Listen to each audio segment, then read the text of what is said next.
Ya. Padahal katanya dicek nih semuanya normal. Normal, ya. Kolesterol, asam urat, kadar gula, terus tensi semuanya normal. Tapi kok masih saja mengalami apa namanya? Merasakan kejulinu. Akhirnya ini tip ini ya, ini saya sampaikan, tolong diperhatikan. Kita ambil kelapa muda itu kita ambil dagingnya dan airnya Hmm. itu dikasih rimpang temulawak 1 iris atau 2 iris temulawak ya, beberapa iris. Halo, assalamualaikum warahmatullahi wabarakatuh. Selamat berjumpa kembali Waalaikumsalam kawan-kawan warahmatullahi saya wabarakatuh. semuanya dimanapun Anda berada. Terima kasih untuk kawan-kawan Kurnia FM yang saat ini panjenengan semuanya masih tetap setia stay tune di 106,3 Radio Kurnia FM Trenggalek. Semuanya saja saya ucapkan selamat apa saja ya, karena aktivitas seseorang itu tidak sama, jadi maka saya katakan selamat apa saja ya. Yang jelas saya doakan untuk kondisi Anda semuanya untuk saat ini masih tetap dalam kondisi yang sehat walafiat zahir batin Anda semuanya, sehingga Anda masih tetap bisa menjalankan aktivitas sehari-hari seperti biasanya dalam kondisi yang semangat yang luar biasa. Dan kalau semangat Anda bagus dan kesehatan Anda bagus, insya Allah juga pekerjaan Anda semuanya akan lancar dan pastinya akan sesuai keinginan Anda, hasilnya pun akan sesuai. Allahumma amin, ya. Amin, ya Dan Rabbal Alamin. kembali kita untuk saat ini kita akan berdialog langsung bersama salah satu ahli herbal Trenggalek yang sering Anda dengarkan di Radio Kurnia FM, itu Mas Ali Mustafa, yang kami akan membahas berbagai macam penyakit kembali, dan mungkin saja ada manfaat buat Anda. Bukan mungkin saja, dan harapan saya, harapan kami itu bisa membawa manfaat buat Anda semuanya, terutama untuk Anda saat ini yang lagi menderita satu macam penyakit atau lebih, atau barangkali juga yang sedang sehat pun sangat penting ini informasi buat Anda semuanya, karena kami selain memberikan satu tip-tip untuk kesehatan, juga kita mengajak untuk Anda semuanya untuk hidup sehat agar kita itu bisa terhindar dari berbagai macam penyakit. Ya paling tidak kita bisa mengetahui penyebab-penyebabnya penyakit ini karena apa, dan solusinya bagaimana. Dan kalau tahu penyebabnya karena apa, sebelum kita sakit tentunya kita harus menjaganya agar kita jangan sampai terjadi sakit seperti itu ya. Langsung kita akan sapa kejulinu ada, Ya. terus ada lagi diabetes Ya. juga ada, terus ada lagi katanya geringgingan Ya. itu juga ada, Ya. terus ada lagi yang terkait dengan lambung dan juga apa itu saluran kencing, Ya, infeksi saluran kencing infeksi kemarin ya. saluran kencing juga ada. Dan sekarang saya akan menanyakan, mungkin kawan-kawan bisa mendengarkan untuk saat ini yang sedang pernah datang ke saya itu mengeluhkan tentang penyakit kejulinu kok ndak mari-mari. Ya. Padahal katanya dicek nih semuanya normal. Normal, ya. Kolesterol, asam urat, kadar gula, terus tensi semuanya normal. Tapi kok masih saja merasakan kejulinu. Ya, itu karena ada penyumbatan pembuluh darah. Jadi ada aliran darah di pembuluh darah kita yang tersumbat. Itu banyak faktor. Menurut saya faktor-faktor utama yaitu kalau kita tiap hari itu masih mengkonsumsi makanan-makanan yang kadar glukosanya tinggi, kadar kalorinya itu tinggi ya, glukosa sama kalori sama saja ya. Contohnya makan nasi masih berlebih. Makan Terus nasi terutama. sudah nasi, masih tepung, apalagi tepung goreng. Oh, Mungkin boleh kalau ya? ya tepung yang sudah digoreng itu udah luar biasa, itu jahatnya lebih jahat gitu loh. Jadi kalau misalnya setan itu iblisnya gitu loh. Apalagi gitu. Jahat dan jahat sekali namanya tepung goreng, apalagi minyak yang untuk goreng itu berkali-kali. Jadi itu kalau dicek, misalnya dicek acak mungkin normal, tapi begitu dicek unsur penyumbatan pembuluh darah, yang jelas pasti ada penyumbatan pembuluh darah. Satu, kebiasaan misalnya pagi masih makan nasi, belum nasi, kadang-kadang nasi goreng itu sudah jelas minyaknya ya, terus siang masih makan lagi gorengan, sore atau malam hari, dan tubuh kita itu lelah. Jadi kalau sudah banyak yang tersumbat, peredaran darah sudah tidak lancar, yang jelas pasti ada keluhan kejulinu. Biasanya dirasakan pada kita yang usianya lebih dari 40. Betul, Karena betul, apa? betul. Kalau sudah 40 tahun ke atas, itu cenderung fungsi organ tubuh kita menurun. Nah, bagaimana menyikapi hal itu terkait fungsi organ tubuh menurun karena tubuh kita sudah terlalu payah. Ciri-cirinya apa? Kalau kita sehabis makan kita ngantuk, itu tandanya tubuh kita sudah lelah. Nah, harusnya bagaimana? Biasanya kalau ngantuk kan terus diistirahatkan. Maksudnya istirahat apa? Itu mengistirahatkan seluruh organ dan itu malah lebih bahaya. Jadi coba kurangi makanan 4 saja ya ini yang kalau kita lebih bijak 4 ini bagi usia-usia 40 tahun ke atas. 1, kurangi makan porsi nasi. Kedua, gula putih atau gula pasir. Ketiga adalah tepung. Keempat adalah minyak goreng. Minyak goreng. Oke. 4 jenis itu coba dikurangi, syukur-syukur dihindari dan lebih baik kita makan rebusan-rebusan. Ya, rebusan-rebusan seperti rimpang atau entik atau tales, singkong dan sebagainya sebagai pengganti nasi. Itu alangkah bijaknya seperti itu. Dan hindari yang saya sampaikan tadi, makanan-makanan yang fast food. Yang sering saya sampaikan fast food itu apa? Makanan cepat saji. Ya, makanan cepat saji. Itu tolong dihindari. Dihindari. Ya. Bahkan gini, kadang-kadang tak teko iki sembarang mesti tarak. Ya. Wis sampai di sayurnya bening setiap hari.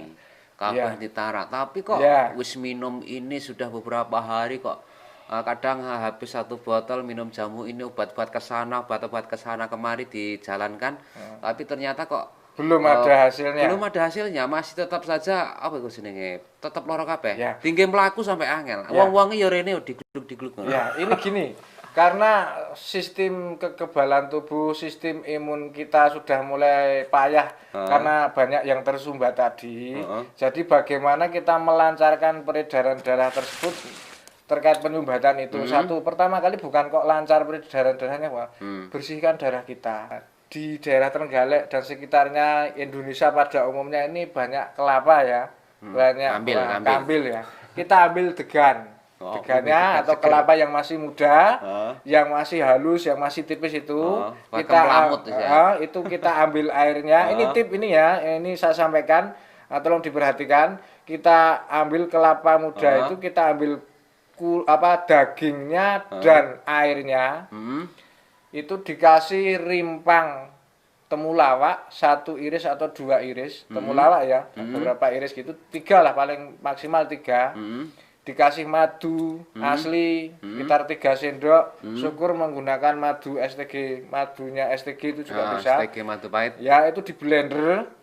Semuanya itu di blender ya. Setelah di blender, taruh di dalam botol Tupperware itu, botol yang bagus. Kita sediakan baskom.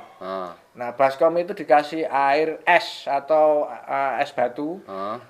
Yang blenderan blenderan degan tadi yang sudah bercampur dengan rimpang temulawak itu tadi sama madu tadi ditaruh di tengah-tengah. Di tengah-tengah baskom itu tadi yang dikelilingi es batu. Itu kita biarkan sekitar 6 jam. 6 jam. Kalau enggak usah ning kono ning jero kulkas ngono. Kalau di dalam kulkas juga bisa, tapi jangan ditaruh di freezer. Ditaruh di tengah-tengah. Itu juga bisa, kita diamkan sekitar 6 jam sampai 12 jam. Sehingga nanti endapannya itu kan pasti turun ya. Yang kita ambil bukan endapannya, tapi atas dan tengah. Itu kita minum. Dan biasakan enggak diminum.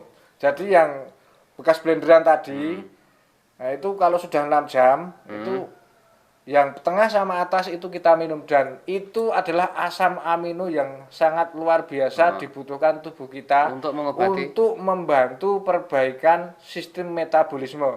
Berarti namanya sistem metabolisme itu terkait gangguan-gangguan kejulinu di seluruh badan, gangguan-gangguan saraf terjepit, gangguan-gangguan seperti saraf tendon, gangguan-gangguan seperti stroke dan sebagainya. Ini sangat bagus sering mengkonsumsi itu. Yang jelas setelah beberapa hari biasanya ada perubahan di kencing. Kalau mengkonsumsi 1 minggu saja, ada orang yang kena batu ginjal pun bisa keluar.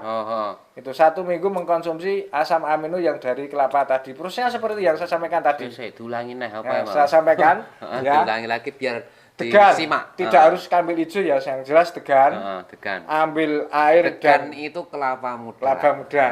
Ambil air dan buahnya. Ambil air dan isinya dikeruk pakai sendok biasanya. Ditaruh di blender, ditambah apa tadi saya sampaikan, ditambah temulawak. Temulawak, Ya, betul. temulawak atau rimpang temulawak beberapa iris, 3 iris, ditambah dengan madu, yang Madu. bagus madu pahit. Madu Itu asli, juga. Ya, Bro, madu kalau asli bisa, ya. ya. Nah, itu kita blender. Kalau Setelah bisa itu madu pahit, Bro ya. ya madu pahit STG. STG madu pahit. Nah, itu kita blender. Heeh. Kita blender, setelah di blender taruh di Kulkas. Tupperware diwadahi, Tupperware dulu. Pokoknya botol minum jangan botol bekas ya. Botol-botol bekas itu yang penting kita punya Yang penting botol-botol botol yang Tupperware. masih bagus. Yang masih bagus Ditutup rapat. Ditutup rapat. Kita simpan di kulkas, atau kita misalnya enggak punya kulkas ya pakai tadi baskom tadi dikasih es batu, itu juga bisa ditaruh tengah-tengah. Ya. Dan itu nanti akan mengendap selama sekitar 6 jam. 6 jam. Nah, endapannya jangan diminum, tapi yang atas, tengah itu diminum. Berarti setiap hari minum Setiap itu. hari cukup 1 kali. Setiap hari 1 kali. Dan kelapa satu untuk berapa? Ya, untuk sekali minum 1 hari itu, jadi 1 hari 1 kelapa. Misalnya kita butuh 12 hari ya 12 kelapa muda. Berarti bendino ngombe Ya. degan. Dan ini efeknya sangat bagus. Apalagi yang saya sampaikan pada saat keluhan-keluhan seperti itu, hindari makan makanan ya dari 4 tadi yang berbahaya. Sementara mengurangi porsi nasi. Ini sangat dikurangi, sebetulnya nasi itu butuhnya cuma 8 sendok 1 hari. Wah, Ya, iya, mengurangi nasi. Jadi sayuran yang banyak, sayur-sayuran yang banyak. Misalnya pengganti nasi masih banyak, singkong, ubi jalar dan sebagainya boleh. Sukun juga boleh. Terus gula pasir tidak boleh, gula putih tidak boleh. Oke. Semua jenis tepung dan mie yang warna kuning, tepung hindari. Kalau mihun itu. Mihun masih boleh, masuk Boleh. bihun. Terus kenapa kok, tolong dijelaskan, ini nasi putih dilarang banyak-banyak ini sebenarnya Karena nasi putih itu glukosanya mengandung sangat apa? tinggi, gulanya sangat tinggi, dan gula itu sifatnya adalah karamel atau mengental. Kalau kita kebanyakan gula yang jelas darah kita akan kental. Nah, kalau darah kental yang jelas kan menyumbat, tersumbat, pembuluh darah kan tersumbat. Peredaran darah tidak lancar. Kalau kita mengurangi kadar gula, otomatis peredaran darah kita darah kita itu lebih encer dan peredaran darah pasti lancar. Bagi yang memiliki darah tinggi, alangkah baiknya mengkonsumsi seperti itu. Oke. Untuk kawan-kawan Kurnia FM dimanapun Anda berada, mudah-mudahan sedikit penjelasan dari Mas Ali itu bisa membawa manfaat buat kita semuanya, terutama untuk Anda-Anda yang saat ini sedang mengalami sakit terkait yang kita jelaskan, yaitu penyakit kejulinu dan lain sebagainya. Kita selalu menganjurkan untuk mengkonsumsi makanan-makanan yang sehat, dan jika yang sudah mengalami penyakit atau menderita penyakit, itu Anda juga harus menghindari makanan-makanan yang menyebabkan Anda sakit. Terima kasih Mas Ali dan kawan-kawan Kurnia dimanapun Anda berada. Terima kasih Anda sudah mendengarkan acara ini. Mudah-mudahan ini sedikit membawa manfaat buat Anda semuanya, sehingga kita semuanya akan selalu hidup sehat, herbal alami, tanpa ketergantungan dari obat-obatan macam apapun ya. Terima kasih atas perhatian Anda semuanya. Dari saya pribadi, ada kesalahan dari segi apapun, saya minta maaf yang sebesar-besarnya. Billahi taufiq wal hidayah. Assalamualaikum warahmatullahi wabarakatuh. Waalaikumsalam warahmatullahi wabarakatuh.